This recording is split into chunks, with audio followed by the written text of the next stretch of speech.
नमस्कार मैत्रिणींनो. तर हळदीचं काम माझं कालच्या धरून चालू आहे. काल तुम्ही पाहिलंच असेल व्हिडिओमध्ये.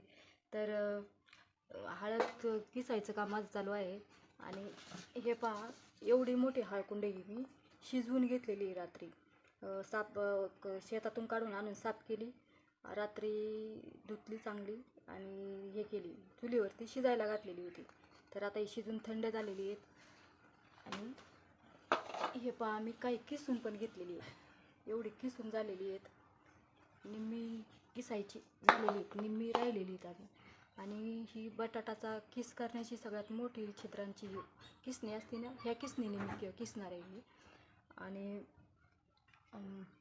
आणि आणखीन एक गमिलं भरून माझं ही करायची राहिलेली आहेत, साफ करायची राहिलेली आहेत. आणि आणखीन एक गमिलं भरून शेतातूनच काढायची राहिलेली आहेत अजून. असा याचा काम आहे ना मला हळकुंडांचं 3 ते 4 दिवस पुरणार आहे. आणि हळद आपल्याला घरी 1 वर्षभरात पुरते, पण त्याचं कामसुद्धा तेवढंच असतं. 2-3 दिवस त्याला द्यावेच लागतात. आता 2-3 व्यक्ती जर असाल ना आपण, तर हे 1 दिवसात सगळं झालं असतं.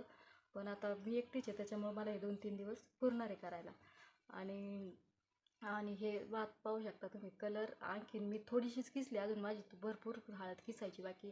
एवढं नॅचरली कलर, म्हणजे इतका छान सुगंध येतो याचा. आणि चला आता मी हे पूर्ण किसून घेणार आणि उन्हामध्ये वाळायला घालणार. खाट्यावर घालणार बाहेर, नाही तर मग पत्र्यावर घालणार चांगली वाळण तिथं. आणि आणखीन बाकीचे पण मग साफ करायची मला, बराच वेळ जाईल मला. आता मी 1-2-4 वर्षापासून घरीच तयार करते. 1 वर्ष केली होती तर मला 4-5 किलो झाली होती. तर तीच मला 2 वर्ष पुरवली. आणि नंतर पाहुण्या-रावळ्यांना देऊन मी काही वाटून टाकली. आणि यंदा आता माझी संपलेली ना. आणि 2 वर्ष मग मला होती म्हणल्यावर मी आमच्या नणंदबाईंना द्यायची, हळकुंड काढूनच द्यायची शेतामधून, तुम्हीच करा आणि तुम्हालाच राहू द्या म्हणून.